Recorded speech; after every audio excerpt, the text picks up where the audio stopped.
y en aquellos momentos que el club tenía 4 años ya se está haciendo. De hecho, se juega un partido de fútbol muy importante en la época y se dan estas 2 medallas, bueno, el anverso y el reverso, a los jugadores que participan en él. El que la gana, que es el Recreativo de Huelva, son 2 medallas de oro macizo, que la podéis ver, está en el convento de la Rábida, y están allí en una de las urnas, son las 2 únicas que quedan, y están allí. Distintas actividades del fútbol, y aquí tenemos otra actividad importante también del fútbol. Estamos hablando de la celebración de lo que es la PEPA, la Constitución que se hace en Cádiz en 1892, está aquí lo que es la portada de la Constitución. El rey Alfonso XIII le da al Cádiz una copa que es esta para que se juegue allí. Igual que siempre los ingleses, pues la ponen que se ganen 3 veces consecutivas, igual que ha hecho el Madrid ahora con la Copa de Europa, o 5 alternas. Pero esta copa nada más que se celebra el primer año, la gana el Recreativo de Huelva, se expone en Huelva en los escaparates de las distintas tiendas y después se lleva a Cádiz, que es donde estaba depositada. Es una cosa muy curiosa, esta copa que tenía estas asas, se le quitan las asas cuando desaparece el Español de Cádiz, que es el equipo que la tenía en depósito. El Español de Cádiz le da toda su documentación y todo su patrimonio a los dominicos de Cádiz, entre ellos esta copa. Y los dominicos de Cádiz esta copa le quitan las asas y la convierte en un cáliz. Hoy día es un cáliz que está en la iglesia donde está la patrona de Cádiz, que es la Virgen del Rosario, lo podéis ver allí, está expuesto, y es un cáliz muy bonito que utiliza solamente para el día del Corpus, cuando se pone, lo hacen este domingo, se pone el altar delante de la iglesia, este cáliz es el que lleva. Podéis ver que la copa tiene en relieve la corona borbónica, distinta a la que hemos visto antes, con la A de Alfonso, el 10 y el 3, Alfonso XIII, que es quien la regala para que se juegue ese partido de fútbol. Eso se pasa aquí mediante el telégrafo diciendo cómo había quedado el partido. En ese caso ganó el Recreativo 2-1, pero vaya, es lo menos significativo. Lo importante es el hecho histórico y lo que sucede a partir de ahí y la curiosidad de la Copa. Después tenemos el centenario del fútbol, que se celebra en Huelva y en Río Tinto en 1874. Esto es una fecha que saca en su momento el presidente del Recreativo, que era José Luis Martín Berrocal. Se celebra, es autorizado por la Federación a que se considere que es el centenario del fútbol en España. Este es el cartel, como podéis ver ahí al fondo tenemos, si queréis, la Corta Atalaya o Filón Norte o el que queráis. La autorización del Gobierno Civil, porque por primera vez, viene una selección del Telón de Acero, estamos hablando de 1974, a jugar a Huelva, y había que autorizarlo a través del Gobierno, y se autoriza. Tenemos aquí el acta del partido que se juega, y tenemos aquí también el otro partido que se celebra el 4 de diciembre entre el Recreativo y el Club Atlético Río Tinto en Río Tinto. Aquí tenemos una foto de Río Tinto, donde está José Luis Martín Berrocal, Plácido Jordén, Ramón López y algunas personas de Río Tinto, que ahora mismo no me acuerdo del nombre, pero seguro... Ese es Emilio Martínez, el que tiene la copa. Era el presidente del entonces Atlético Río Tinto. Lo ve con CIA y Extremadura, se juega curiosamente los días de Reyes, 5 de enero, y es de 1910. Y aquí tenemos las medallas de los 3 campeonatos que se celebran, primero, segundo, tercero. El cartel, que es este, no se ve bien aquí porque es muy pequeñito, pero es de una imprenta de Huelva y demás. Entonces, bueno, pues todo esto pues sale un poco, para mí, de un libro muy importante, que es este para mí, de un libro de bolsillo, de José González Pérez, de 1930, donde nos habla un poco de todo lo que se hace con el fútbol y sobre todo aquí en la zona minera, la cantidad de equipos de niños y demás que se hacen aquí, todos con fecha y demás. Tenemos los distintos equipos que por sus nombres, Atalaya, la Dehesa, Mesa de Pino, el Río Tinto, el Valle, Galicia, un montón de equipos que se hacen en la zona, con lo cual se ve la actividad minera y la actividad deportiva de la época, ¿no? Yo con esto, pues lo que he querido resaltar un poco, que todos podáis ver, es el tema de lo que he dicho al principio. un pequeño examen de conciencia de todos, de trasladarnos al finales del siglo XIX, para que veamos un poco cómo ha ido la evolución de la zona y qué hacían las personas, la mayoría de las personas, y lo que crece en los pueblos del entorno, todo a consecuencia de mucha mano de obra, de mucho trabajo en la zona y el poco tiempo de ocio que le queda, porque el trabajo es físico y duro. A partir de aquí, pues después ya podemos entrar en otro tipo de debate y en otro tipo de situaciones. Yo con esto me da por concluido. Gracias.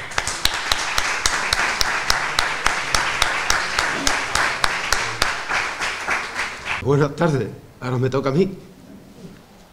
Agradezco que Antonio haya venido a hacer su exposición, aunque en algún punto concreto no estoy de acuerdo, pero en todo lo demás, desde luego, la información que nos ha dado es bien extensa, con mucha documentación. Yo le aprecio porque lleva muchos años una amistad en la lejanía, pero cada vez que nos vemos nos saludamos con cariño. Y también agradezco que a José Luis y al centro que nos haya invitado a esta controversia, como la habéis llamado.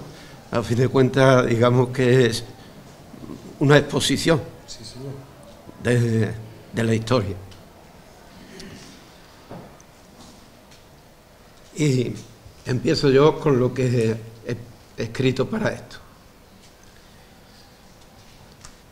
No es el pueblo de Minas y Río Tinto la cuna del fútbol en España por casualidad, no, sino porque aquellos ingleses, y digo aquellos, y no digo aquellos británicos, aunque lo eran, pero sí hacemos memoria los que hemos convivido con ellos y recordado a nuestros mayores, siempre se les ha llamado aquí ingleses, cuando se han o nos hemos referido a ellos.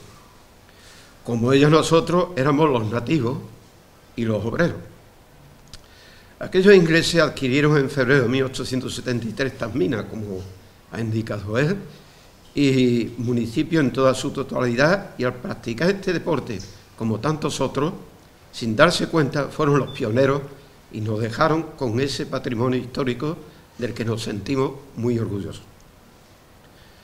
Me vais a permitir que antes de llegar a ese comienzo del balompié Río Tinto, que en 1914, hago una pequeña historia del fútbol por aquí y por el extranjero, en donde, como él ha dicho, ya hace bastantes siglos habían practicado, parece, con ese grabado que hay ahí, el fútbol, pero el que más suena es el británico. Aunque ya en el siglo XIV se practicaba este deporte en el Reino Unido, el cual fue introducido anteriormente por las legiones romanas, no fue hasta el 26 de octubre de 1863 cuando se constituyó socialmente The Football Association en Gran Bretaña, primera asociación de fútbol del mundo, a consecuencia del incremento que estaba tomando este juego, el cual estaba siendo muy popular y que se estaba formando clubes en todo el país, practicándose con mucha afición en las escuelas y universidades. En 1866 se jugó por primera vez en Londres un partido entre dos clubes, y el 30 de noviembre de 1872 la selección de Inglaterra jugó su primer encuentro internacional en la ciudad de Londres, con el equipo seleccionado por Escocia, cuyo resultado terminó con 3-0 favorable al equipo inglés.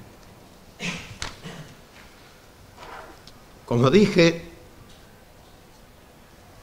el 14 de febrero de 1873 se firmó la adjudicación de las minas de Río Tinto con todas sus propiedades del Estado, como él también lo ha indicado, en una extensión de 1.922 hectáreas, 39 áreas y 47 centiáreas, tanto suelo como subsuelo, de acuerdo al decreto de la Presidencia de la República que autoriza la adjudicación y proyecto de ley del Ministerio de Hacienda de esta misma fecha, entre el titular de Hacienda y el presidente de la Mathieson y compañía, quien un mes más tarde formaría la empresa de Rio Tinto Company Limited. Las minas de Rio Tinto se encontraban en un lugar con aspecto desolador.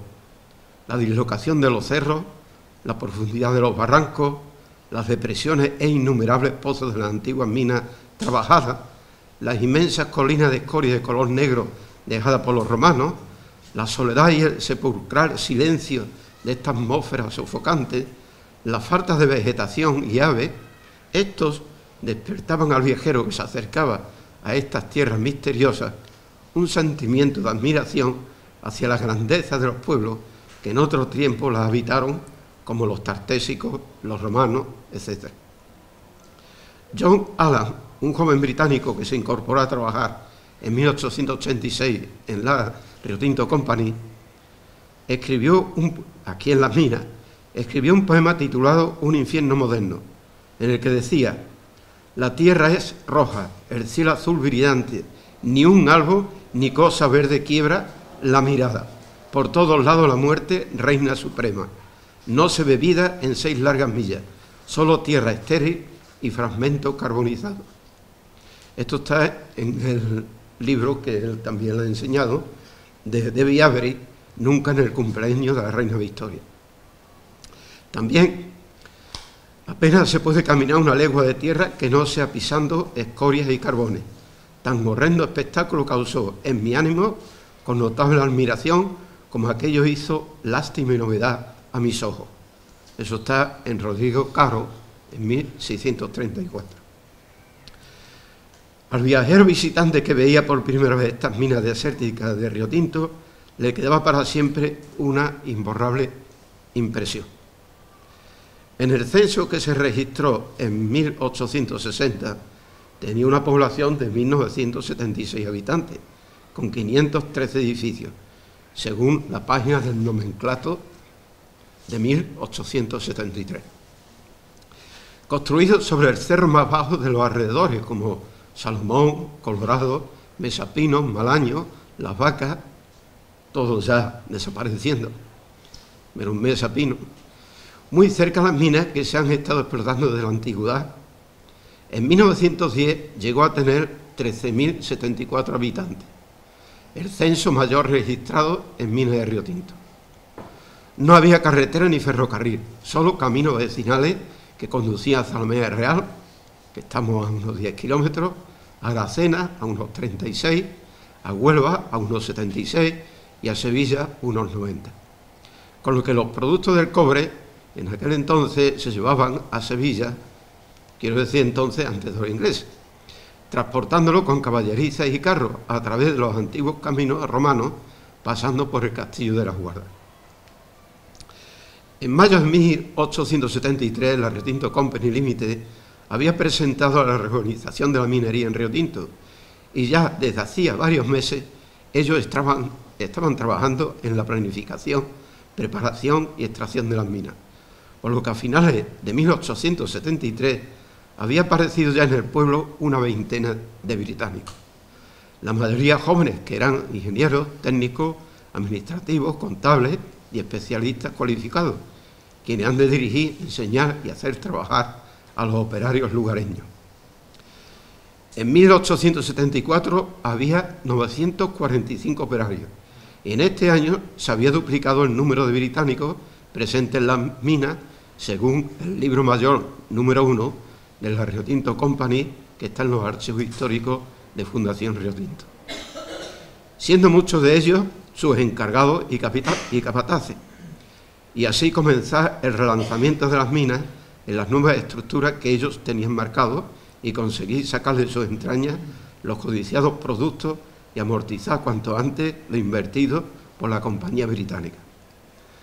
Además de construir nuevas instalaciones como talleres, plantas, ferrocarril, viviendas, etcétera, como ha dicho él también, que necesitaba mucho personal, mucha mano de obra, pues las instalaciones pertenecientes hasta ese momento del Estado estaban en total desuso por el abandono al que fue sometida estas minas en las últimas décadas.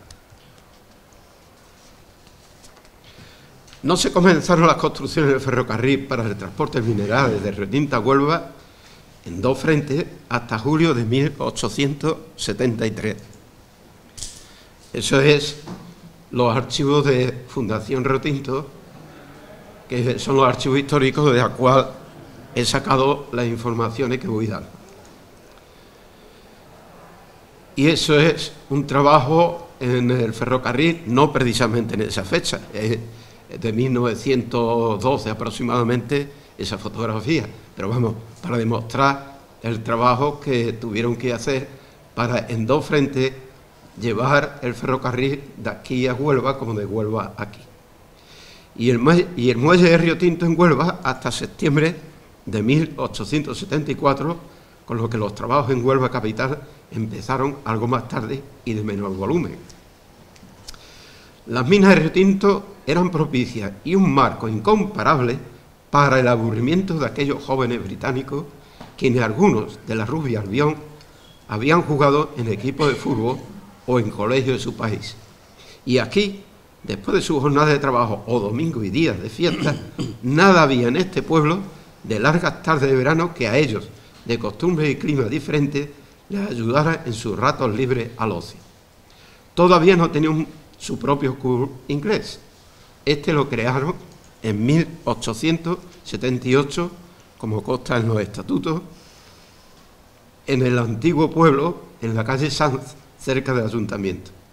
Más tarde el club fue tomando otros lugares, y qué mejor solución para estos jóvenes y los no menos jóvenes, lejos de su familia, novia, esposa e hijos, que buscar el entretenimiento y practicar instintivamente algo que conocían muy bien y venían haciéndolo desde niños en sus barrios y escuelas, como es darle patada a una pelota redonda, primero como esa de trapo amarrado con cuerdas y después, claro, de cuero revestido inflado con una válvula, formándose entre ellos small match, pequeños partidillos en terrenos no necesariamente grandes, y llevar la pelota con los pies y cabeza a una portería formada con dos piedras y defendida por un goalkeeper, el portero.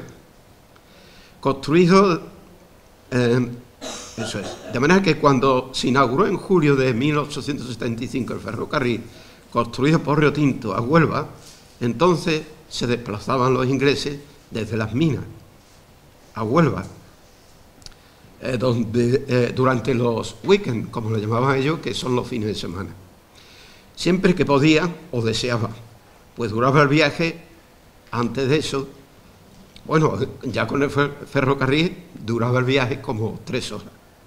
Antes de este medio utilizaban el transporte a Huelva por aquellos caminos en caballos o coches con caballos, como el de correo, con lo que o diligencia, como ha mencionado él, con lo que el viaje se hacía aún más largo y penoso.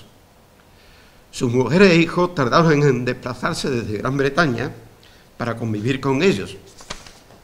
Primero vivieron algunas familias completas en Huelva y después se fueron trasladando a las casas nuevas que construyeron en la calle Méndez Núñez en el antiguo pueblo.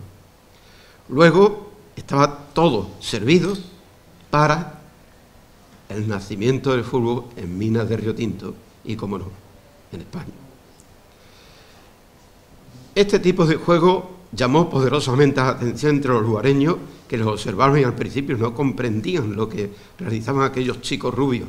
La gente del pueblo hablaban, comentaban y se preguntaban, e incluso algunas madres llegaron a prohibir que sus pequeñas los llegaran a ver, porque ellos jugaban con pantalones cortos y con camiseta, según nos han ido contando nuestros antecesores, y de ahí no cabe la menor duda que apareció en minas de Río Tinto el nacimiento del fútbol. Es decir, el fútbol y a su vez el nacimiento de este juego en España. Cuentan que en las fiestas patronales de agosto de 1873 en San Roque, los ingleses ofrecieron a incluir en la programación un match, un partido, entre ellos. Las palabras de fútbol, team, corner, shoot, penalty, goalkeeper, forward, referee, match, offside, etc., comenzaron a sonar por el pueblo y la cuenca minera. Yo le he oído muchas veces a mi abuela decir el forward, es decir, tal como lo veía escrito, lo decían. No decía fútbol, decía fútbol, pues como había cartelería escrito así, pues ya lo que leía decía lo que leía. Esta práctica del fútbol se llevó a cabo en Huelva bastante después, en donde los que trabajaban y vivían de este grupo de británicos eran bastante menor número que en Minas de Río Tinto. Y no me vale que se diga que los buques que llegaban de Gran Bretaña al puerto de Huelva, sus marineros bajaban a jugar la pelota en las inmediaciones. Pues en 1876 trabajaban 46 británicos, es decir, 3 años después, de los que 39 estaban en la mina y 7 solamente en Huelva, según Libro Mayor de la Río Tinto Company en los archivos históricos de Fundación Río Tinto. En Huelva comenzaron a entrenarse con este juego bastante más tarde, como cuando entonces existió el afán y entusiasmo de competición que se despertó entre los propios británicos de un lugar y de otro, de Huelva y de Río Tinto, formando otro equipier, así como otro juego muy característico de ellos. Y dicho sea de paso, también empezaron antes a practicarse en Minas de Río Tinto los llamados deportes británicos, el golf, el tenis, el cricket, el squash, el polo, que seguramente Alfredo lo comentará. El club, creado en 1878, daba pie a practicarse estos deportes. Huelva capital era una población mayor que nosotros, claro, y tenía más lugares de entretenimiento, más espacio atractivo, y no había por qué pensar precisamente en jugar a la pelota, como he dicho antes de lo que ocurría aquí. De hecho, no se llegó a crear otro club de iguales características al de Minas de Río Tinto hasta 11 años después. Por algo será. Es decir, que fue en 1889, como también lo ha comentado él. Por tanto, con las sucesivas consecuencias lógicas antedichas, las circunstancias surgidas en su momento, el ambiente y los relatos de nuestros mayores, se llega a la conclusión de que el deporte de fútbol en España tuvieron sus raíces, insisto, en Minas de Río Tinto, y no en Huelva capital, como algunos pretenden asumírselas, y no voy a decir quiénes. Decía José González Pérez, que es el librito que él ha presentado, jugador que fue del Real Club Recreativo y cronista deportivo, en su libro Historia del fútbol en Huelva y su provincia, publicado en 1999, lo siguiente: el Río Tinto es el equipo más antiguo de la cuenca minera, el más antiguo de la provincia, y si nos apuran mucho diremos que es el más antiguo de España, aunque su nacimiento y su desarrollo hayan marchado paralelo al Real Club Recreativo, que es lo que he dicho antes. Indudablemente, el 23 de diciembre de 1889 se funda en Huelva y se registra oficialmente la Sociedad Huelva Recreation Club, presidido por Mr. Charles Adams, ingeniero de la Gas Company Huelva, cuya finalidad era para el recreo, cultura y deporte de sus socios, en el deporte como en el fútbol, tenis y cricket. Fue fundada por el doctor británico Alexander Mackay, médico del Hospital Inglés de la Río Tinto en Huelva desde 1883, quien concibió la idea de organizar seriamente una sociedad deportiva, cultural y recreativa con independencia del Club Inglés de 1878 en la mina, el cual ya tenía creado el equipo Fútbol Club Río Tinto. Pero lamentablemente, para nosotros, los británicos, no inscribieron en el registro de sociedades recreativas a este club hasta 1901, por lo que ignoro cuál sería el motivo de este largo retraso, aunque sospecho que tanto el club como el equipo de fútbol se consideraban extranjeros y no había por qué registrarse en organismos oficiales, a diferencia del Huelva Recreation Club, que sí tenía socios que no eran británicos, con un alto o mediano nivel social y económico, y algunos se incluyeron a jugar a la pelota. Por tanto, mientras el Recreativo es considerado como decano del fútbol porque tuvo la iniciativa de inscribirse, Minas de Río Tinto es de hecho y por derecho la cuna del fútbol en España. Ese equipo de Fútbol Club Huelva se formó en su mayoría con jugadores británicos procedentes del Río Tinto Company Limited, tanto de las minas como de la capital, suenan los nombres de Cars, Cunningham, Waterstone, Swaby, Higgins, Joseph Ham, entre otros. Eran empleados de la Rio Tinto Company en la mina y figuraban en la plantilla del Huelva Recreation Club. Se desplazaban a Huelva los fines de semana a entrenar e instruir a los lugareños onubenses. En 1892, que es el centenario del descubrimiento de América, juegan varios encuentros el Recreativo de Huelva y el Rio Tinto, es decir, el equipo inglés. El equipo inglés, venía siempre como la selección inglesa, camiseta blanca y pantalón negro. Pero siempre en Huelva, pues en este caso se inauguró el campo de fútbol del Velódromo, en terreno de propiedad de la Rio Tinto Company, con motivo del 4º centenario de descubrimiento de América. No sé si después... Ah, sí. Déjala ahí, en el otro. Posiblemente no jugaban ambos equipos en Mina de Rio Tinto por no tener aún muchos aficionados lugareños al fútbol en este lugar. No llamarles todavía la atención este nuevo deporte y de ahí que no se construyeran campos para poder jugar en el pueblo hasta 1914. Se sabe que comenzaron a llegar a Mina de Rio Tinto personas de procedencia castellana, gallega, extremeña, portuguesa, alicantina, etcétera, etcétera, y de toda Andalucía, para trabajar en las minas, ante la necesidad de maniobra, como ha comentado también él, y ellos tener un jornal seguro en aquellos tiempos, como para pensar que la convivencia con las costumbres, cultura y afición entre ellos se lograra de inmediato. Y esta foto que pongo aquí es de los archivos que está hablando de Fundación Rio Tinto, archivo histórico, en el que este libro, como está indicando ahí la fecha, de 1884, ya está indicando que en esa fecha hay un cargo al juego de pelota, antes de que se haya creado todavía el Huelva Recreation Club, 5 años antes.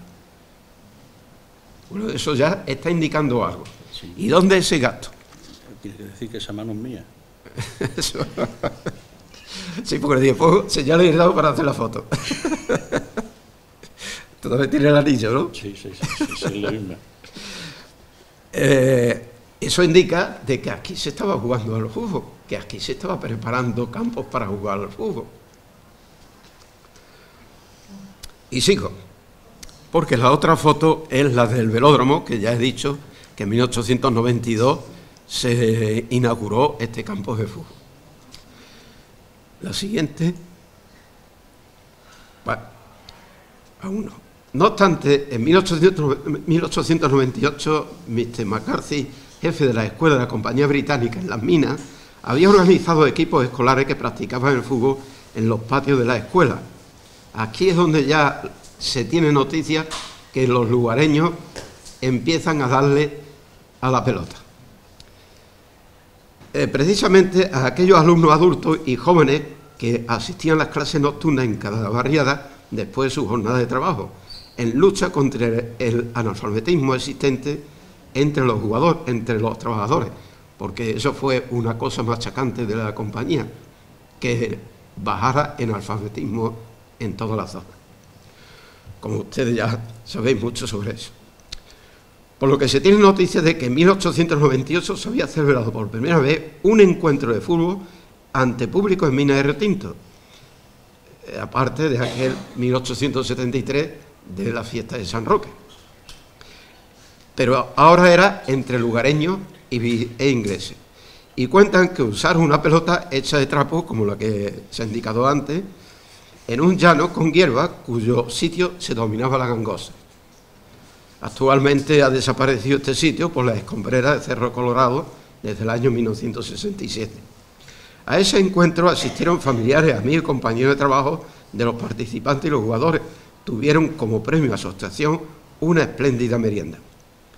Fue desapareciendo este deporte en las escuelas privadas de la compañía, donde salió para los lugareños a medida que también se marchó de aquí el Mr. McCarthy. Y las clases nocturnas de analfabetismo no cundiendo la afición. De ahí, posiblemente, la laguna de información que existe sobre el partícula hasta 1913 con respecto a que jugaran los lugareños al fútbol. Referente a la participación, pues los británicos procedentes de Minas de Ritiento seguían jugando en Huelva cuando se marchaban en sus fines de semana. Se jugaron muchos encuentros de fútbol entre Huelva y Riotinto desde 1890, participando incluso jugadores ingleses del Riotinto. Y también con el Huelva en competiciones nacionales y encuentros amistosos comprometidos de este club onubense. O bien competían, eso sí, ya con marinos llegados en las distintas embarcaciones británicas amarradas al puerto de Huelva en años cuando ya este deporte se había extendido bastante en Gran Bretaña. En 1906 y 1907 participó el Huelva Recreation Club en el Campeonato Nacional de Fútbol que se celebró en Madrid entre los mejores equipos nacionales, como Madrid, Fútbol Club, Atlético de Bilbao, y el equipo onubense llevaba jugadores procedentes del Fútbol Club Riotinto. José González Pérez, en ese librito, lo menciona, y también en el Mundo Ilustrado de 1949 y en el Oiga de 1954. Hasta 1912, como he dicho, hay poca información con respecto a este deporte en esta zona. Ya existen varios equipos de fútbol en España y es en este año cuando se tiene noticias de que se juega un partido de fútbol en Huelva entre el Club Recreativo de Huelva y Fútbol Club Riotinto, que terminó con el resultado de 3-1 favorable al equipo onubense. A finales de 1913 se vuelve a organizar con personas lugareñas de Minas de Riotinto la práctica del fútbol, jugándose en los llanos de escoria romana en la zona para estar. Ah, para atrás. Sí. Ahí. Ahí vale, sí. No, en los llanos de escoria romana, en la zona denominada Bellavista, como esa foto que demuestra ahí que se ve algo de llano. Y es la persona de José María Fontela Granado, oficinista de la Riotinto Company, que era escritor, pintor, nacido en 1883 y falleció en el año 1968, quien los animaba, organizaba y preparaba, así como que recaudaba algún fondo para poder adquirir un balón de cuero y equipos de ropa y calzado. Un día, viéndolo jugar por allí, el jefe del almacén número 2 de la Riotinto Company, Mr. Waterstone, que era jugador de fútbol, se acercó interesándose en ayudarle al aprendizaje de pegarle al balón, a correrlo, a hacer regate, a pararlo, a lanzar shoot y corner y meter un gol y no caer en offside, puesto que él había sido jugador en su país y en el equipo inglés del Fútbol Club Riotinto, y por tanto se hizo su preparador y capitán. Resurgió y creció la afición y práctica de este deporte en el pueblo hasta que el director general, que tenemos ahí la foto, de la compañía, Mr. Browning, se hizo eco de este entusiasmo y además les veía jugar a su paso montado a caballo cuando se dirigía desde los trabajos hacia su cercana casa, la que se llamó después Casa Consejo en Bellavista. Mr. Browning, dándose cuenta que fomentando este deporte le podría aportar una cierta tranquilidad en lo político laboral de su compañía, pues mientras se piensa, habla, discute con este juego, disminuye la capacidad de reivindicaciones laborales y sociales. Equivocado estaba, pero en fin. Llamó entonces a Fontela a su despacho y le entregó un par de balones y una lista de suscriptores ingleses, encabezándola él propiamente con 50 pesetas. Mucho dinero en aquel tiempo. Para la creación de un club de fútbol. Por tanto, José María Fontela, con esta ayuda que recibió, se dispuso a adquirir en los almacenes del Siglo, que hasta últimamente se está comprando allí, siempre desde aquí, 12 equipos de camisetas, pantalones, botas, medias, rodilleras, algunas espinilleras y un par de balones. Cada balón costaba en esos momentos 20 pesetas. Y se creó el equipo llamado Balompié Riotinto, que es este No, anterior. Anterior no hay ninguno. Entonces está este, Balompié Base. Este equipo, a diferencia con el histórico Fútbol Club Río Tinto, con camiseta, bueno, me refería al otro, con camiseta roja-blanca y pantalones negros, tomó la palabra balompié en sustitución de la inglesa fútbol. Intervinieron jugadores como Gregorio Barón, Joselito Alonso, pues Nolito Gil, en fin, una etcétera, por no pararme en lo que me ha dicho que hay que ir cortando. Y el presidente era otro inglés, Robert Wilson. En 1914 ya había potencialidad de equipo y responsabilidad de club, por lo que se federó el Balompié Río Tinto en la Federación Española de Clubes de Fútbol, que se había constituido en 1909.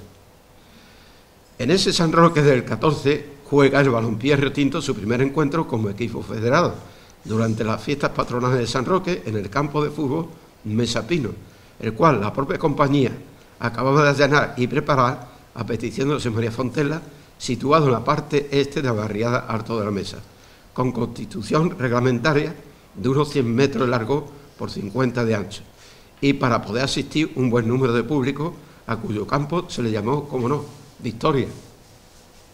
Este nombre, los ingleses, y aquí tenéis ustedes todavía el teatro con ese nombre, Victoria. Hubo un solo equipo en el campo, ambos bandos estaban compuestos con jugadores del mismo Balompié Río Tinto y estuvo de referee, de aquel entonces árbitro, su propio presidente, Mr. Wilson.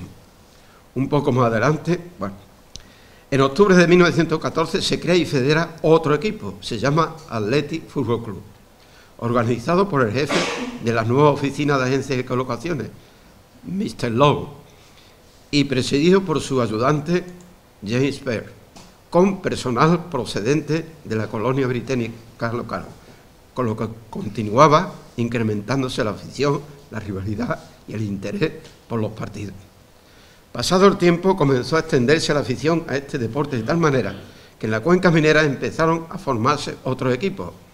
Por ejemplo, del vecino pueblo se creó el Eva Fútbol Club, así como en Huelva el Titán, celebrándose varios partidos en el campo de Mesa Pino. En junio del 17 se crea otro equipo que se llamó Río Tinto Athletic Club, y cuenta que en este año había ya como una docena de equipos de fútbol procedentes de las distintas barriadas de Minas de Río Tinto, jugándose varios campeonatos locales. La afición se incrementaba cada vez más a este deporte. Los jugadores pasaban de uno a otro equipo de una semana para otra. Al igual pertenecían a uno como a la semana siguiente jugaban defendiendo a otro equipo local. Si le faltaba un jugador para un determinado encuentro, por estar trabajando, se agregaba otro de procedencia rival, como cuando en las escuelas de chicos, que nos intercambiamos. Rafael, tenemos que ir sintetizando un poco, que putarte. Los intercambios se tomaban como algo natural, lo importante era jugar a la pelota. Entonces,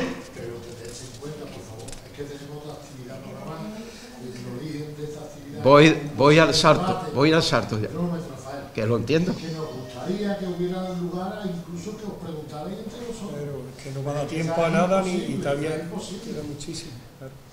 Yo juro corto y unos minutos nada más. Por tanto, al importante debate que nos ocupa esta tarde, convocado por esta sociedad círculo mercantil, bajo el título ¿Dónde se jugó primero al fútbol, en Huelva o en Río Tinto?, la cuenca minera, Huelva capital y provincia, como cada nuestra Andalucía, deben sentirse orgullosas de que sea en Minas de Río Tinto donde se llegaron a dar las primeras patadas a una pelota en España, y no ocurrieron en otros lugares como pretenden asignarse, y esto tenemos que defenderlo. Pocas veces nuestro pueblo se ha alzado a ello durante muchos años, ni le dieron la debida importancia que tiene, y de esa situación, con su silencio, otros se fueron aprovechando y han ido metiendo cuña a su favor, pero ya está bien. Entonces, desde hace una quincena de años, sí que le estamos dando su debida importancia, porque es otro patrimonio deportivo que nos dejaron los ingleses y hay que hacerlo saber a toda España. Tanto unos como otros trabajamos desde entonces en esa defensa y nos lo están reconociendo mucha gente, entidades y organismos. Las 3 visitas Me pasan. Va. Gracias.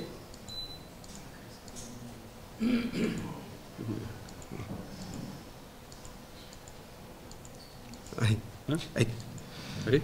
Las 3 visitas que nos hizo el presidente de la Federación Nacional, Ángel María Villar, el 29 de noviembre de 2003, para la inauguración de este monumento, el 5 de agosto de 2013 vino también, el 26 del 11 de 2013, que por cierto trajo toda la directiva de la Real Federación y hizo una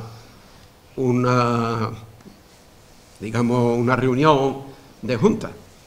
Y al poco tiempo, el 26 de noviembre de 2013, al que vino también para inaugurar, vino con la selección española de 1982 para inaugurar esta plaza. Entonces, que vino 3 veces. Al que se le entregó en Madrid un dossier documentado por la entonces Comisión Cuna del Fútbol, que lo ha mostrado él ahí. Demuestra reconocernos como Cuna del Fútbol, así como las varias visitas del presidente de la Federación Andaluza, Eduardo Herrera, por lo que el nacimiento del fútbol en España, por haberse dado las primeras patadas a una pelota por los ingleses que trabajaban en estas minas, próximas está en vuestro pueblo, en estas minas próximas, está en vuestro pueblo vecino de Minas de Río Tinto.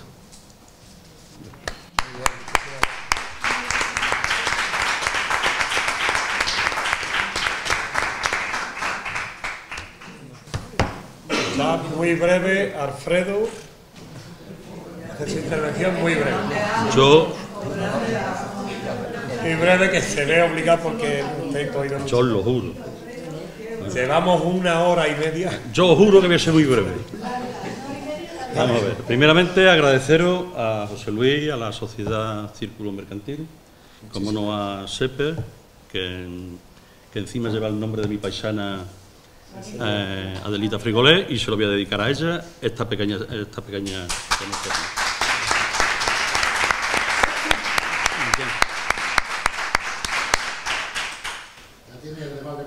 Ya me he ganado, ¿viste? Para mí es un lujo estar al lado de 2 investigadores como Antonio y con Rafael. Yo soy un neófito en este tema, llevo muy poquito tiempo y ellos llevan bastante más, y sobre todo sobre el tema del fútbol, ¿no? Yo me he dedicado más a la presencia y deporte británico, pero muy generalizada, ¿no? Bien, yo voy a entrar de lleno en el tema de la controversia, ¿eh? No voy a andar con... Me parecen muy bien los datos históricos, pero controversia, pues claro que la ha habido, y mucha. Bajo mi punto de vista, desde Huelva. Siempre desde Huelva. Aquí, en la zona, nunca hemos dudado del decanato del Recreativo. Pero que se sepa también la verdad, bajo mi punto de vista. Río Tinto no es decano, porque Río Tinto cambió de nombre. Históricamente cometió un error gravísimo, cambiar el nombre atlético de Río Tinto o Río Tinto Balompié. Nunca debería haber perdido el nombre de Río Tinto Fútbol Club, que fue el primer equipo de fútbol con su club particular en toda España. Y se puede demostrar con muchísimos datos. ¿Cuándo empieza esta controversia? Pues por 1952-53 empieza a moverse a nivel nacional que se va a hacer un homenaje al Recreativo. Y empiezan a haber fuentes que indican que si el Arena de Guecho, que si el Bilbao, que si el Barcelona, y el Recreativo pues hace su propia defensa. Esta noticia que tenemos aquí, un siglo de fútbol en España, pero pone Huelva cuna del fútbol español. Nunca nombran a Río Tinto. Si nombran a Río Tinto es porque dicen, como en el siguiente, porque vinieron a Río Tinto a trabajar unos ingleses. Y databan el fútbol desde 1875. Esta noticia aparece el sábado 23 de agosto del 52. Un señor que firma con el nombre de Octavio escribe en el Odiel numerosos acontecimientos periodísticos a partir del 55, y los titulares que vemos aquí se dieron las primeras patadas a un balón en 1873, Huelva. El Huelva Recreation Club quedó constituido en 1889 el gran fallo de la historia de Huelva. Mr. Weiss trajo el fútbol a Huelva en 1873. Puedo demostrar fehacientemente de que este señor vino en 1890. En 1873 no estaba en Huelva. Eso es falso. Tengo aquí la base de datos de toda la presencia británica en Huelva y Río Tinto, que consta de 1890 y tantos datos de entrada. Es decir, 1890 y tantos expedientes. Y veis que eran 3 hermanos. Este era William Archer Weiss, vino en 1890 y no en 1873. Continúan en el centenario. Tan solamente en el centenario dedican un pequeño parrafito a Río Tinto, que dice: fue allí donde en 1873 se inició el balompié. Nada más, ¿eh? Viene Pedro Escartín defendiendo la entrada de fútbol en Huelva. González Pérez más o menos puntualiza de que fue aquí en Río Tinto, pero no se deja caer muy fuerte el tema. El libro de mi amigo Rafael y de José Luis Domínguez.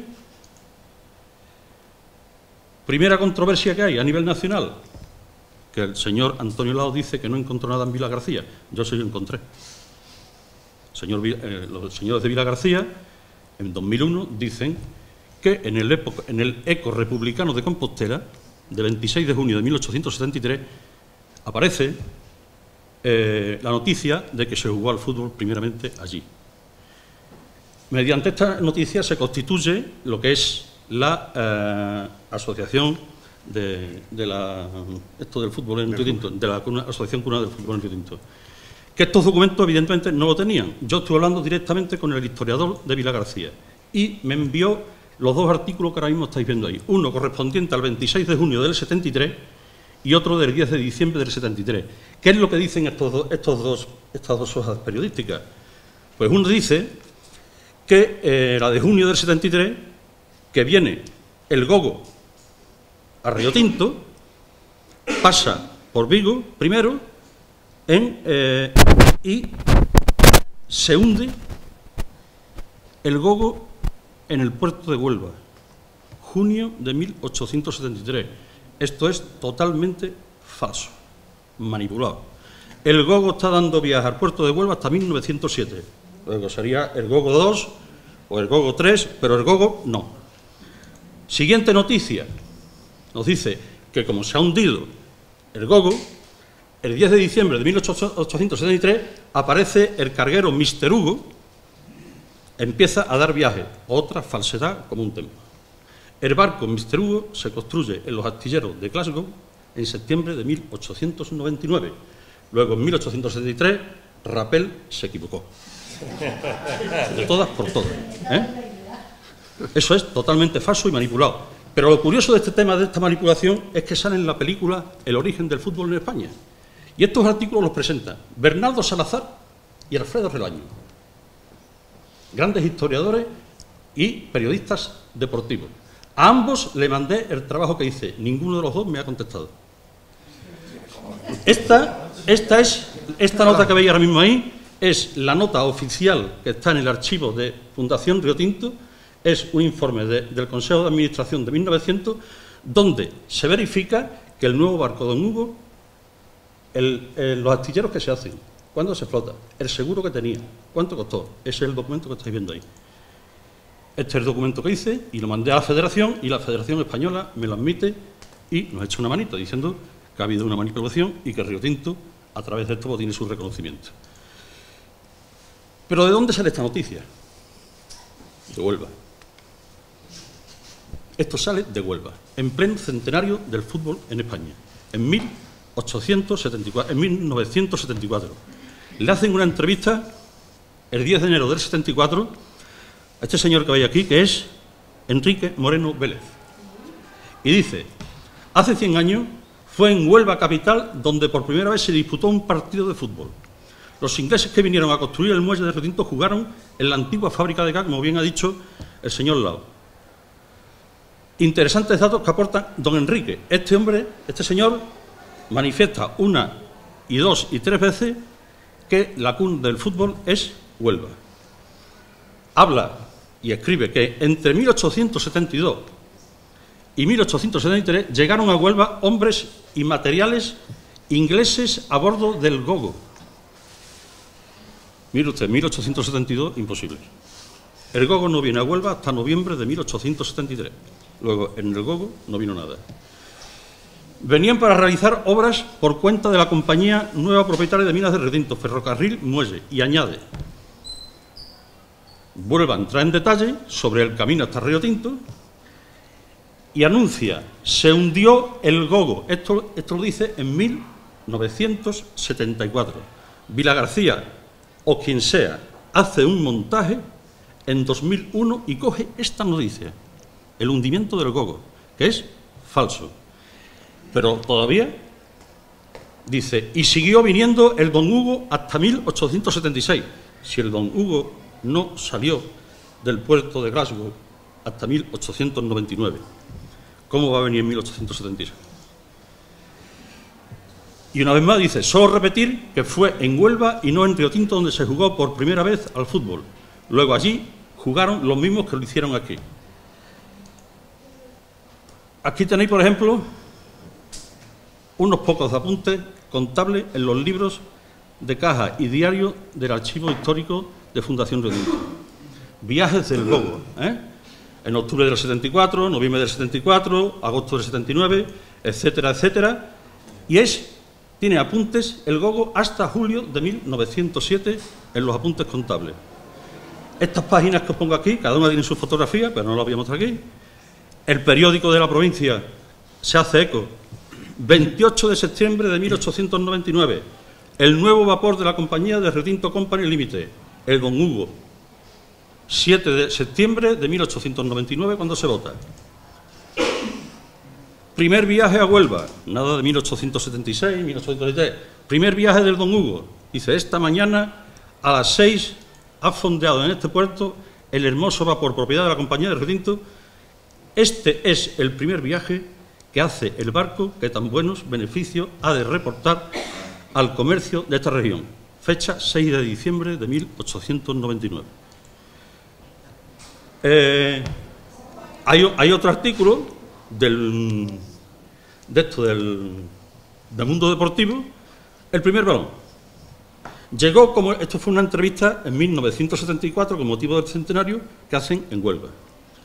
Llegó con el fútbol en sí a Huelva a bordo del vapor Don Hugo, que pertenecía a la compañía de Río Tinto. Su presencia en suelo hispano data de 1873. Como se ha podido mostrar, es falso. Todo esto se inició en Huelva. Desde Río Tinto, desde luego, jamás se ha dudado del decanato. Pero en Huelva sí ha habido muchas personas, historiadores, estoy hablando del caso de Antonio, que siempre han intentado de quitar a Río Tinto, a la cuenca minera, la cuna del fútbol. Con esto termino y se acabó. Muchísimas gracias.